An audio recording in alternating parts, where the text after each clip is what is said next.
That's The dawn of a new age. Oh my god.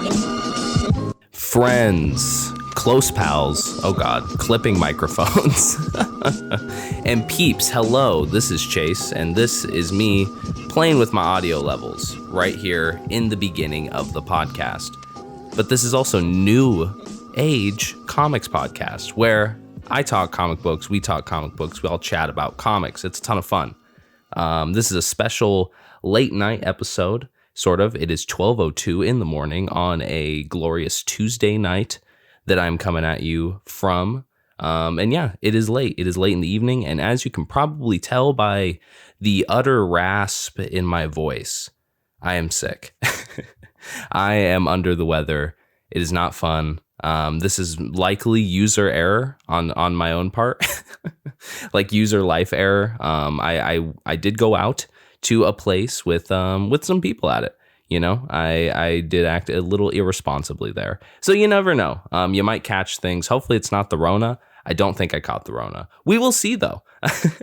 I got the test today. But before I spill any more of my medical news and history, I'm going to get into the comics for today. And I'm doing something a little different this show, where instead of doing a little intro and then I hop into the books, I'm just going to hop right into the books immediately. So we're going to kick off with some DC books here. I got 3 of them. And as a general note for this week, let me get a little more comfortable with the microphone. As a general note, for a lot of the books this week, we got a lot of #1 issues, a lot of beginnings. Oh, Jesus. All right.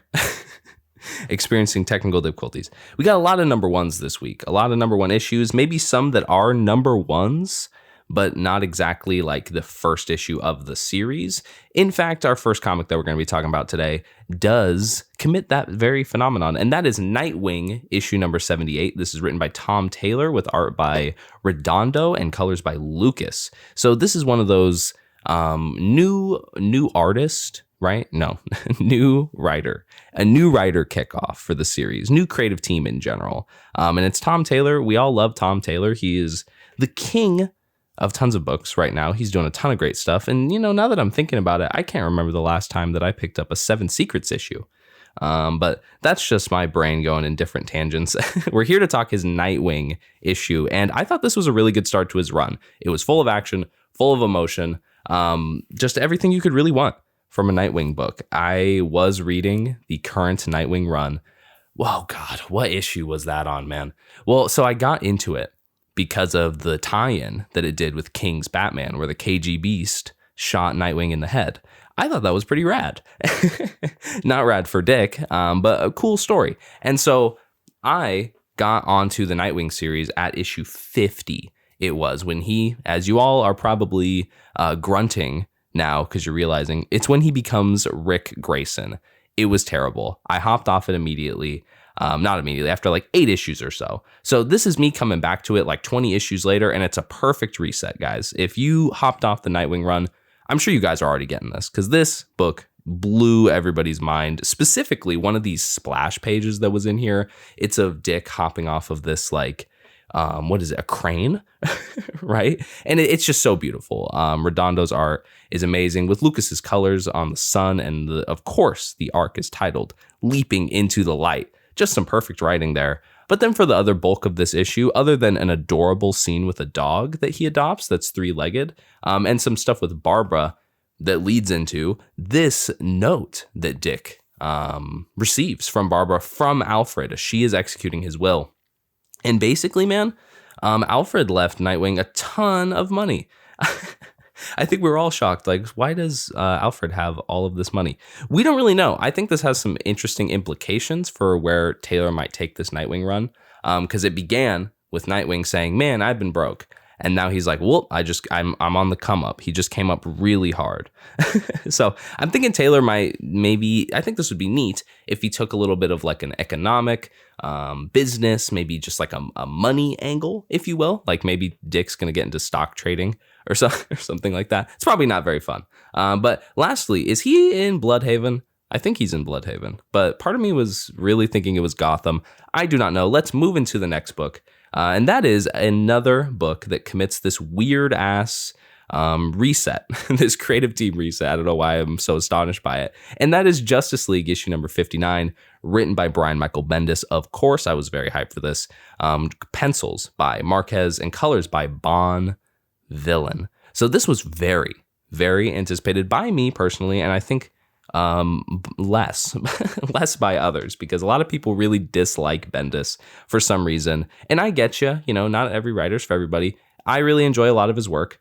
And I particularly am a big fan of his New Avengers run. I'm sure you guys are familiar with the New Avengers run that he did a while back, because it is super legendary. One of my favorite runs ever, if not my favorite team comic ever. So you can imagine my excitement hopping into Bendis's first team book for DC. And honestly, it's pretty cool. This is sort of the first beginning of it, if you will. It sort of began in the Infinite Frontier issue number 0, as y'all may remember. But sort of my hot take coming out of this issue is this kind of felt like the least Brian Michael Bendis comic. I'm placing that in air quotes. It was the least Bendis book I think I'd actually read in a while. Most of his writing gets dragged a little bit for like these really long dialogue scenes. I get it, like I said, not for everybody. But I'm a fan. I'm a fan of the way he does dialogue and the way he does characters. I think it's a lot of fun. And he did not do much of that in this issue. It was pretty short, pretty sweet, mainly just action. Like this was super duper action packed. A lot of team stuff here, which was a lot of fun. Some new recruits to the squad, if you will, to the JL. And that is Naomi here at the end. And then Black Adam is significant in this issue. I think that's going to be sort of the crux of Bendis's run. It's going to most likely revolve around Black Adam. He is featured, on the center of the cover, a bit of symbolism there. It is similar to the New Avengers first cover. If you guys remember that cover, I'll maybe toss it up on the YouTube if that's where you're listening at. But basically the thing I'm connecting is how everybody's like shrouded in shadows and silhouetted. Could this be some kind of indication that maybe Bendis is going to take this run in the same direction as New Avengers? Hard to say. New Avengers is a very unique run, took place at a very unique time in Marvel continuity. But they spend most of this issue just fighting this villain. Not really sure who he is, some monster dude. It does seem interesting, whoever he is.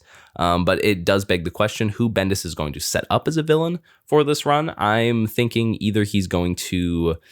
I guess the question is there going to be one villain, right? Or is it going to be like the Legion, like a team of villains? Schneider, I think, did a lot of team enemies fighting. I know the Legion of Doom was big.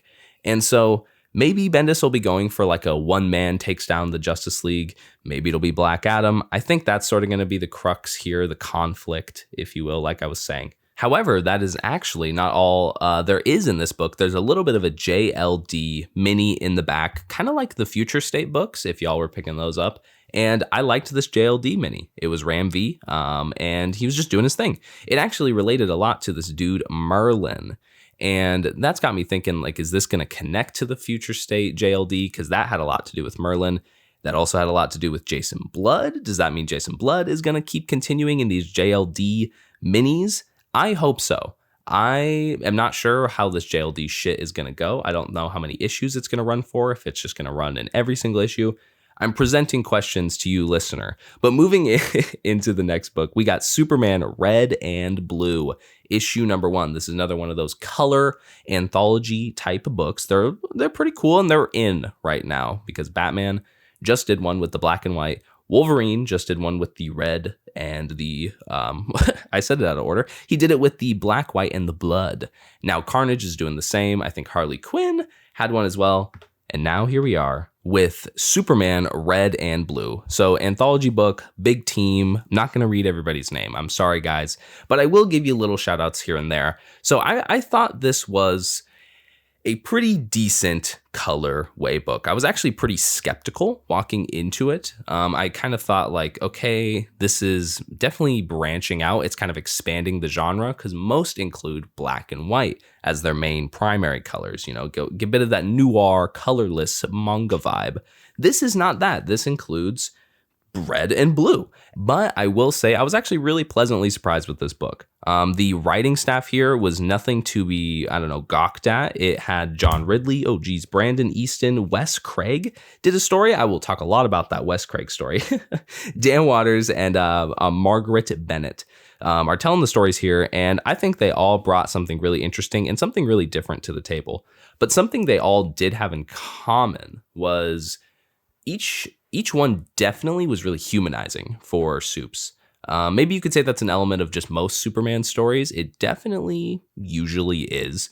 But these ones really focused on some intensely humanizing moments for him. The John Ridley story, which I actually thought was really great. It kicked off the whole book.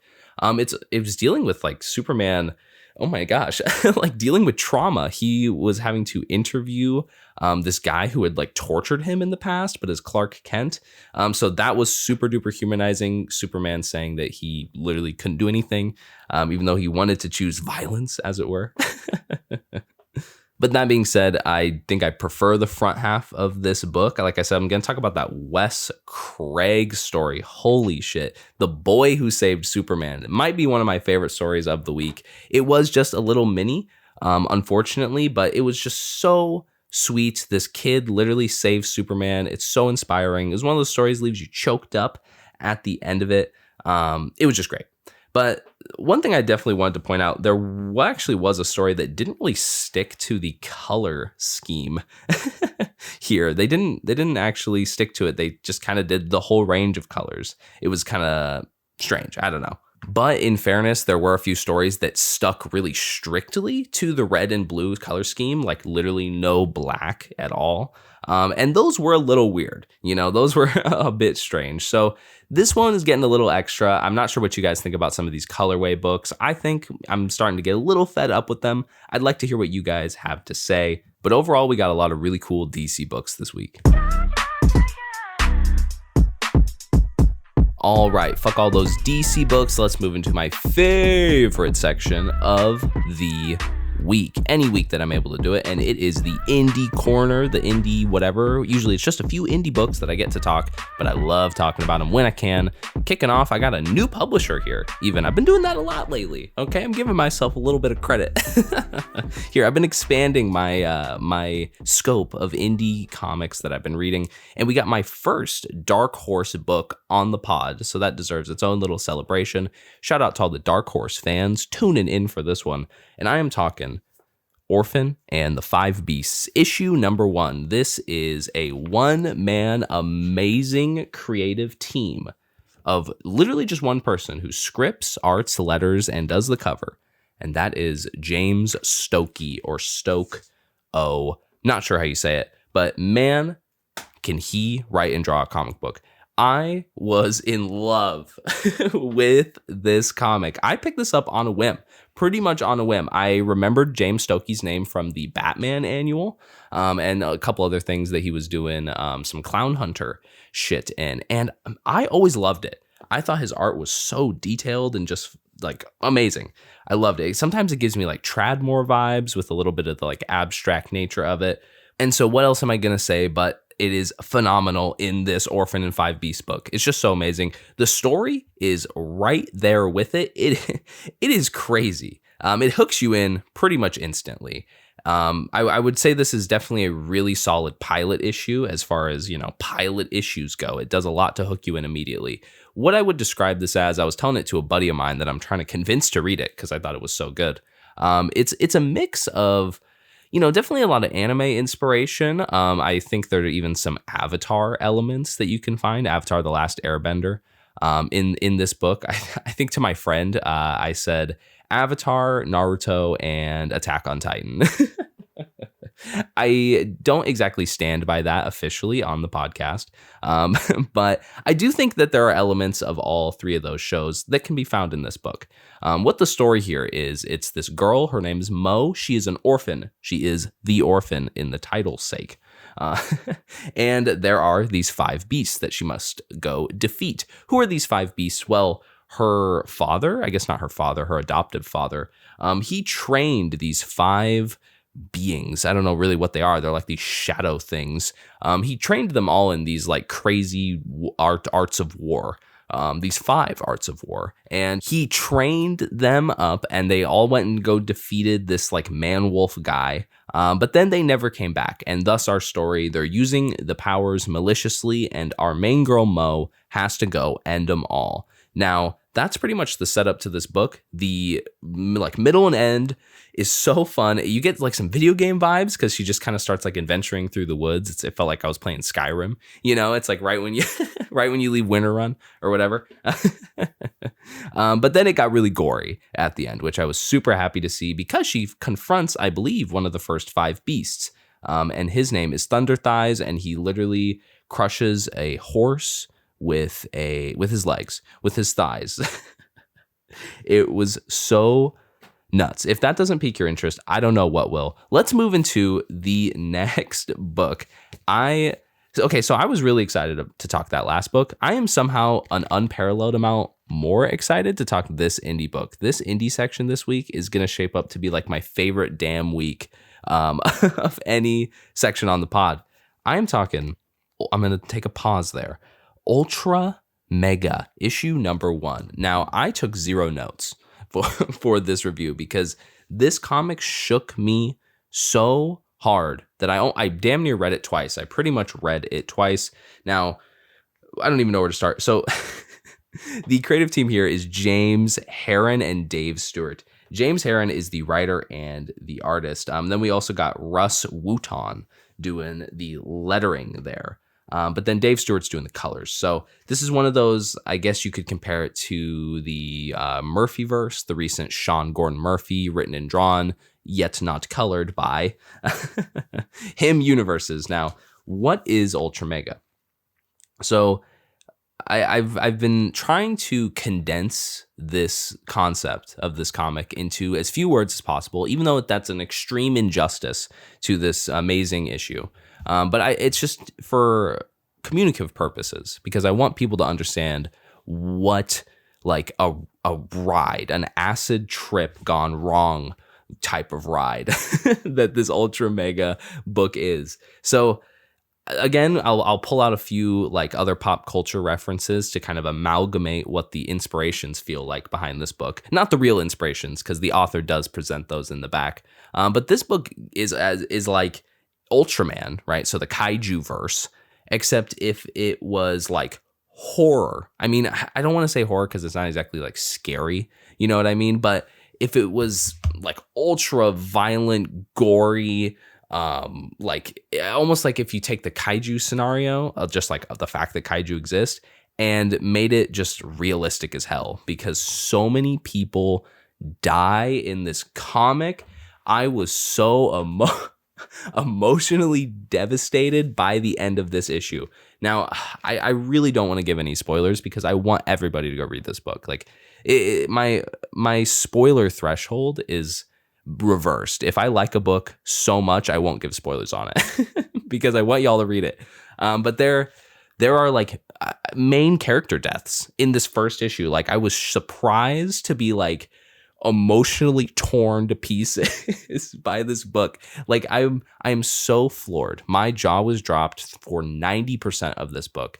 The action here is like bar none. There are some amazing like paneling, artistic motifs that get played out through here. Like I was just so shocked by this comic. And so now I want to take just a minute to talk about the creator here.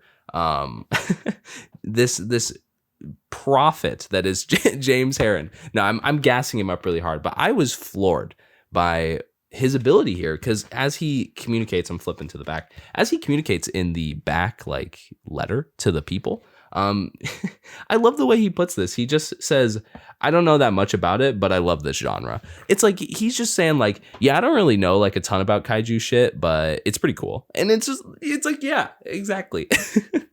That's where we're all at, right?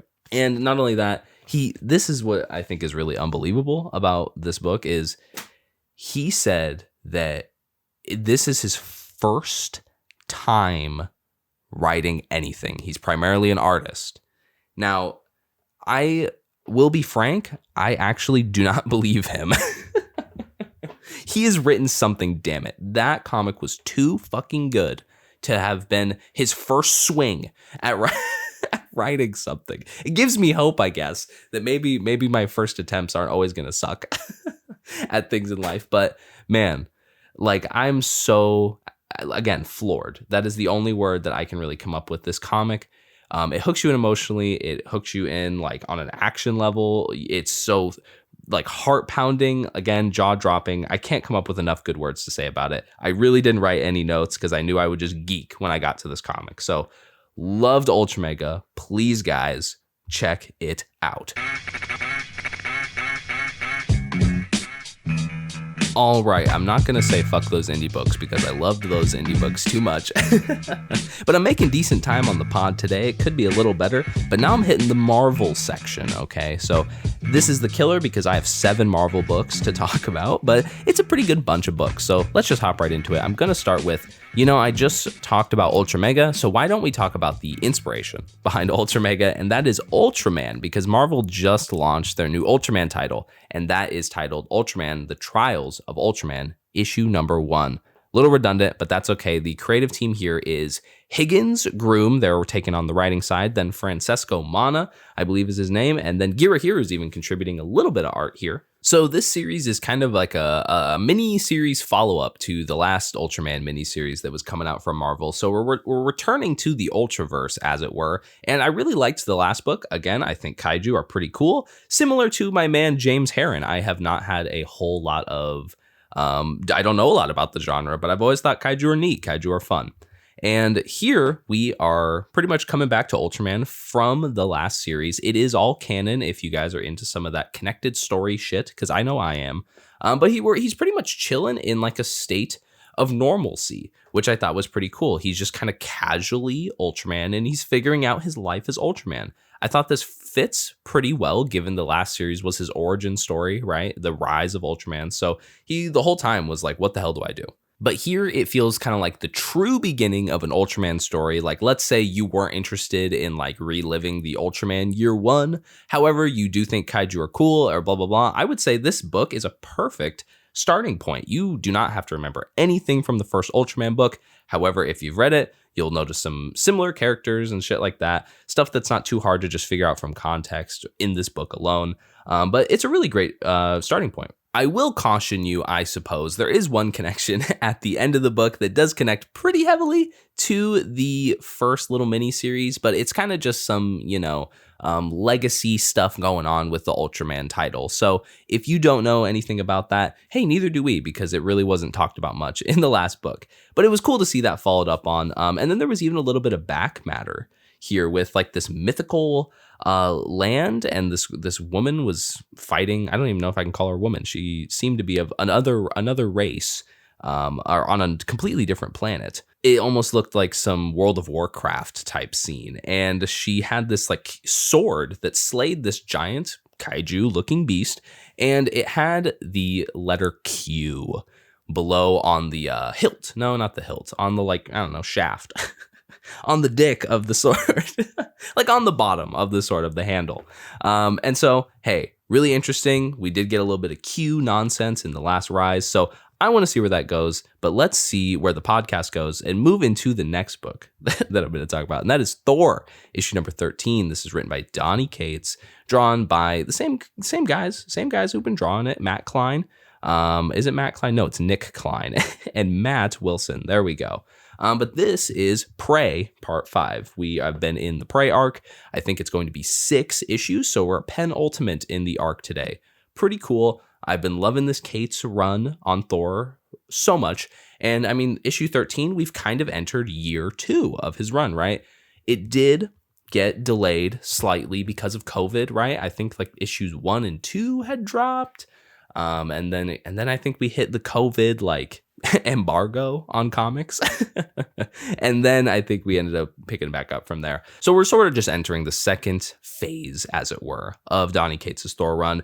And this is pretty much, if you've been following the story of Prey, the Donald Blake gets his ass kicked issue. That's pretty much all that's going on here. The whole squad shows up. They're all kicking his ass. We got Throg, we got Jane, a very Cates thing. We have Doctor Strange and Loki making an appearance here. Obviously, my Cates heads out there are going to recognize the reference reference there.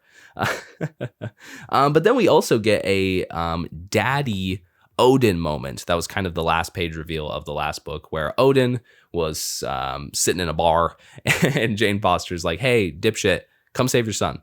And here we get to see him do that attempt, but he's all rugged now. He's got the beard and the shaved head. And now he's in this badass black armor. And I guess as another little end spoiler, I guess I won't mention it, but someone else, a significant character in this series, you could say the most significant character in the series of Thor, pretty much spoiling it here, he gets some new crazy armor. That's a lot of fun. That's at the last moment. I won't say what happens.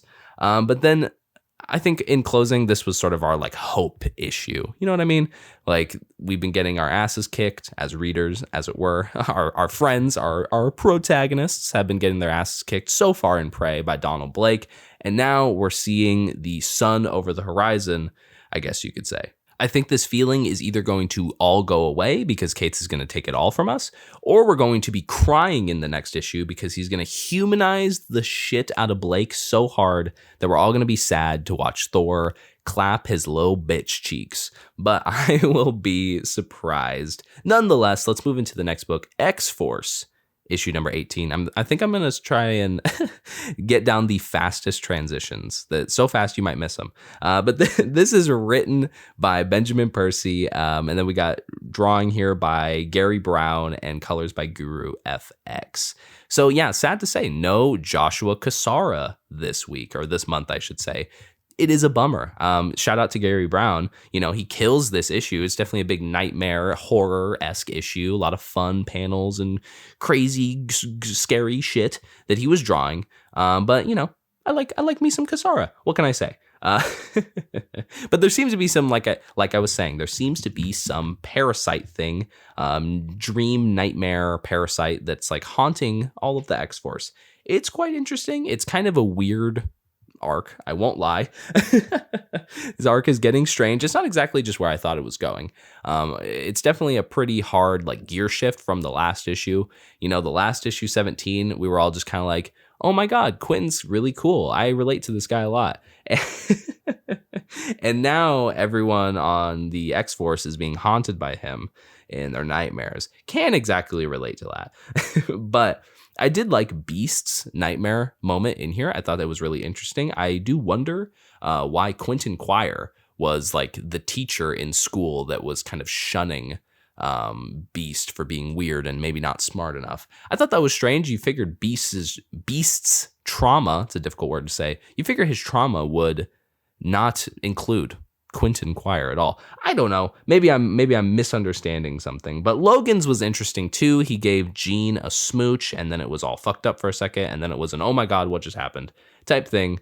I'm wondering if they actually kissed. I'm pretty sure they don't. I think we would have seen like a bunch of Twitter explosions, like nuclear bombs go off this week if Logan kissed Jean just like outright. I guess he did, I think, a couple issues back.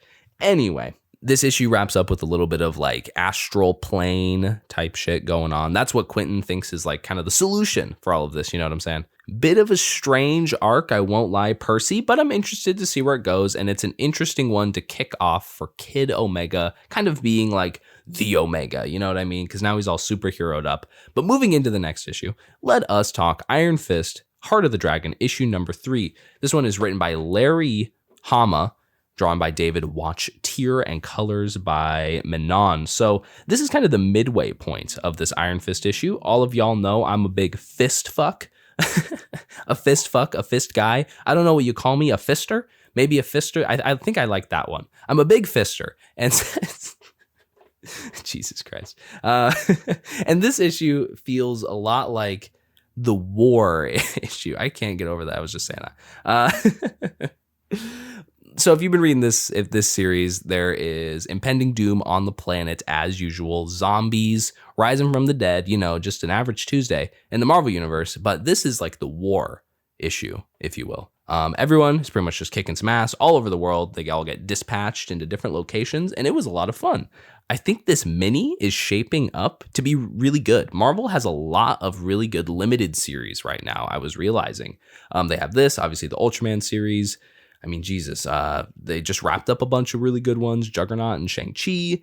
the whole 9, probably some more that I can't even recite off the top of my head. But I definitely wanted to give a nod to the pacing of this miniseries because, you know, a lot of miniseries, they kind of do a grand build up to the like 5th issue, and then they wrap it all up really quickly in the 6th issue. And that's not what it seems like is going on here. We're sort of hitting the climax already. So I think that's a good sign in terms of story. I love how Larry Hama is taking a big story approach. Another thing Hama is doing is he's setting up some interesting stuff with Okoye in this book. Kind of the last character you think that would get, I don't know, involved in the Iron Fist mythos. But it seems like she is going off somewhere to talk with the man, the myth, the legend for my other fisters out there. And that is the Prince of Orphans, one of the it's the 6 heavenly cities. Gosh, there's so much vernacular in comic books, but it's one of the 6 heavenly cities. He's one of their champions. This is all fister talk. So sorry, non-fisters sitting through this. But you should definitely be reading this book because of this last dude that we see at the end, this like white-cladded slayer of dragons dude. Holy shit, he is my new favorite villain. I loved his design. I thought that was so cool. It seems like they might be kind of alluded to the fact that he could be the Prince of Orphans or vice versa. We shall see, but I wanted to move into a different book about Iron, and that is Iron Man issue number 7. This is written by Christopher Cantwell, drawn by Kei Fu, and drawn colored. The guy who draws the colors is Frank D'Armata. And so this is the beginning of the second arc of Christopher Cantwell's Iron Man run. I've been loving it. It's easily been like one of the series I have most highly regarded on the podcast so far. Pretty much every issue, I'm just like, oh my God, did you guys read this? And so this series is always great to see in the poll, in the stack. And it's staying one of my faves. It really is. I loved this issue. The whole squad, they're going after Korvac in space. I won't lie. I was kind of, a little skeptical just to see where this would go. I wasn't exactly sure what a space adventure would look like for Iron Man. You know, that's some Guardians of the Galaxy type shit. But it actually is a lot of fun because this issue is kind of like the whole squad just kind of like dicking around on the ship. And I guess I don't mean dicking around to refer to like, oh, you know what episode comes to mind of that Cowboy Bebop show? There was that one episode, I think, where it's like the plot is everyone's just super bored as hell on the Bebop. That's kind of what this one felt like, except if Tony and Hellcat, I guess you could say Jet and Spike, keeping the parallel there, if they were astral projecting with a synthetic god, so that's kind of the comparison that we're seeing here. But yeah, no, that being said, Tony and Hellcat, they're like communicating with Korvac through the astral plane, which is getting very strange. But it's getting really cool. Like Rhodey is back in action. The whole miscellaneous crew is still there, and they're all debating over like what the conception of like God is. Like this comic is me. It's written for me. I'm convinced that Christopher Cantwell found me on Twitter or something and was like, I'm going to write a book for this kid. And hey, I'm happy. I am happy that he's doing it, clearly. And I'll say this too, Korvac is shaping up to be a really awesome villain. I am liking what him and Tony's relationship is looking like throughout this book. I really loved the scene where Tony was like, yeah, dude, I'll check out your utopia. Just kind of like being open-minded to him. And Korvac like could not fucking believe the fact that Tony would actually like be nice to him. I thought that was like a really cool reaction. And apparently now Tony is in, as of the end of the book, Tony's in some other world. And apparently it's not Canada, but it is Canada. Don't know. But you know what's not Canada? It is S.W.O.R.D issue number 4, written by Al Ewing, drawn by Sheedy, and colors by Garcia. So this is the last King in Black tie-in of the bunch. I've kind of made fun of this series a little bit just by saying that it's had a really weird start. It got one issue in, and then issue 2 was a King in Black tie-in. So now that we're on issue 4, we are in the last King in Black tie-in, and that means we're going to get into, I guess, maybe the first arc of S.W.O.R.D in the next issue. it's interesting. We'll talk more about that near the end here, but I really liked what was going on in like the body or in the meat of this. It's Manifold versus Nullified Cable. That's a pretty awesome like fight conclusion. They can both teleport and all that shit. So their fight was really, really fun to watch. I loved the paneling on that. Manifold ended up hitting Cable with like the Rasengan or something like that. That was pretty cool. I got a lot of anime references this episode. But that's okay. And another anime reference, actually, WizKid. I joked about this on Twitter. He seemed to XYZ, VWXYZ Dragon Bolt Cannon Fusion Summon in this book. He had this like cool ass, I don't even know what you would call it, mech suit, pretty much, and that was fun to see. So a lot of fun stuff going on in this book. There are a few character deaths in here, some not so fun stuff. I will just get them out of the way. Spoilers in 3, 2, 1, and that is Sunfire and Fabian Cortez. They get completely like zapped by Null. It was pretty gnarly. I guess you wouldn't say Null, you would say it's Cable, but taken over by Null. I don't really know. They're gonna come back in a quick minute here. And that is a perfect way to segue to the end page of this book with Magneto. I love how Ewing does end pages. He has Magneto lift Fabian Cortez's skull in the most like Shakespearean fashion. And he's just like, bring this motherfucker back because I'm going to have a conversation with him. I loved that ending. And it gears up for the really cool cover that they're offering for S.W.O.R.D 5. So I cannot wait for that. I think it comes out soon. I'm definitely going to be keeping up with S.W.O.R.D. It's been a lot of fun. I'm loving the way Ewing is expanding his mythos just the way he can. Moving into our last book, okay, big sanctimonious finale for the podcast. I have one book here to talk, my last Marvel book, and I am beyond jazzed to talk about it because there's another book that I loved to death this week, and that was Black Knight, Curse of the Ebony Blade, issue number 1. This is written by Simone Spurrier and drawn by Davila and colors by Prianto on this book. This is a brand new series, sort of. It's sort of a new series. It's spinning out of King in Black. I guess Black Knight got a King in Black tie-in, which I really did enjoy. I think I gave it like my number 2 or something on that week. I was floored by Simone Spurrier's grasp of the Black Knight so quickly. And so that being said, you can guess I really fucking loved this issue. This book was super duper well written. I think it just did everything right. You know, I just think it did everything it needed to do for a pilot issue, for that hooking issue. Like I said, Marvel is killing it with the limited series right now. This is another fucking limited series. But like getting into the book, the dialogue here, the monologuing here is actually hilarious. Y'all know I'm like the Grinch, or I don't know, what's the word? Like the Scrooge. These are all Christmas references. I'm not someone who likes to hoot and holler about a comic. Okay. I avoid the funny, yucky comics. It's just not for me. But when a book can make me laugh out loud, like literally LOL, that is a true sign of achievement. And this book did it. Specifically when Black Knight, he's fighting some guy with the Avengers. And they're like, all right, Black Knight, use your thing, use your weapon. And he's like, but wait, like it's gonna end it. And he's like, well, yeah, that's the point you're here. He goes, well, I thought we were like hanging out.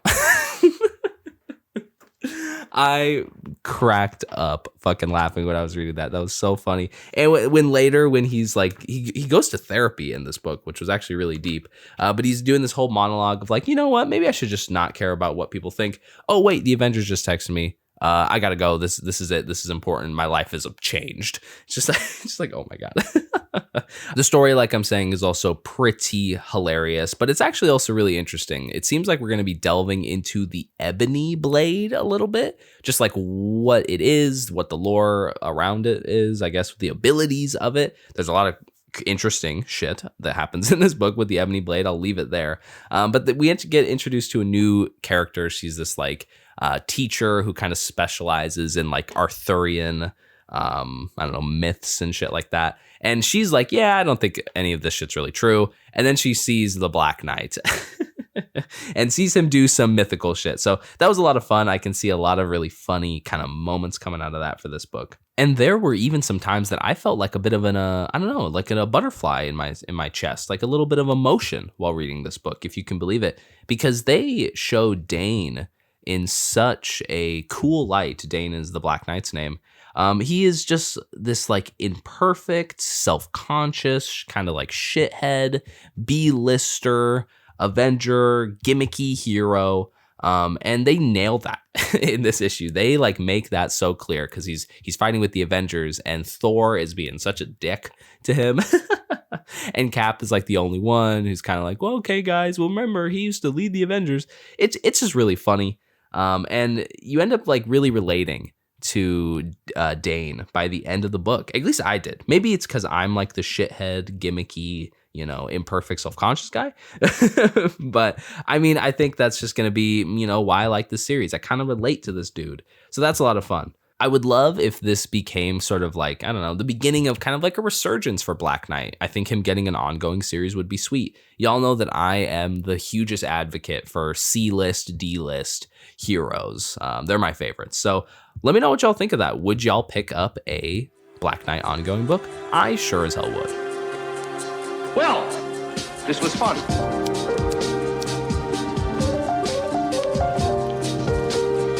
Until next time. And that is all I have today for book talk. We had a lot of dope books this week. There was plenty to be jazzed about, and I obviously was very jazzed about it. My throat is hurting like crazy right now. I just took a bunch of gulps of water. I'm pretty concerned that my throat is like shredding itself to pieces at the moment. So let's get this top 5 out of the way, and then I can tell you what books are dropping next week, and then I can go swallow an entire bottle of cough pills, or what are they, cough lozenges or whatever. Jesus Christ, it's late. Okay. For my number 5 issue of the week, kicking off my top 5, I'm going to give the bottom 1 to Iron Man issue number 7. Like I said, still loving the series. Of course, I'm going to be throwing it some top 5 accolades. For my number 4 spot of the week, I just got done talking about this book, The Black Knight Curse of the Ebony Blade, issue number 1. Super surprised about that book. Really liking it. I'm really liking Black Knight. Loving that I get to talk him on the pod. Also for new characters that I get to talk on the pod, that is Nightwing issue number 78 that I'm giving to my number 3 spot. Just a glorious issue. Tom Taylor's just always going to snap. He's just like the most reliable writer in the game. And for that number 2 spot, that silver medal, I am obviously going to be throwing this one to an indie book, and that is The Orphan and the Five Beasts issue number 1. James Stokey, loved that issue. Super fun. Even if you're not into like superheroes and shit like that, if you know someone who maybe, want to get into comics, but they're not exactly into all the capes and shit, start them out with that book. It's a good start. All right. I'm going to be keeping the geeking to a minimum here for my number 1 unveiling. I'm sure you all know what book I'm about to say. Of course, I got to throw it to Ultramega issue number 1. Oh my God. I can't say more. I can't say more. It's just like one of those comics that you read and you're like, I am here for something. I am witnessing an amazing comic series unfold at the moment. I don't know. It's just this like feeling that you seldom get. Sometimes you get books and you just read them week to week, month to month, and you're like, okay, this is just kind of the same rigmarole. But this book stands out. Please, guys, check out Ultramega. I swear to God, you won't regret it, or your money back. I'll send you the money back. Just kidding. I won't send you any money. But what I will send you is a farewell if you're tuning out, and a what's next week. I always abbreviate it in the comments as WNW. What's next week? I got a lot of books for next week. Big paper ASMR there. Tons of books. Next week's gonna be huge. Hopefully I can keep the time to relatively low, as I kind of did in this ep. But let's just rattle them off. So I, of course, got to be talking some big selling books this week. Alien issue number 1. We got Guardians issue number 12. Some Ewing goodness. Then we got, like I was talking about, color scheme issues in this episode. We got the Carnage Black, White, and Blood issue number 1. Super hyped for that. The finale of Taskmaster issue number 5. Cannot wait to check that out. We're coming back to Savage Avengers with issue number 19. Ooh, we got some good indie books next week. Blade Runner Origins issue number 2 and The Shadow Doctor issue number 2. Can't wait to check those. And then some DC books, some DC goodness. Action Comics 29, Detective Comics 1034. I did pick up this Teen Titans Academy. We'll see how that is. I saw some mixed reactions.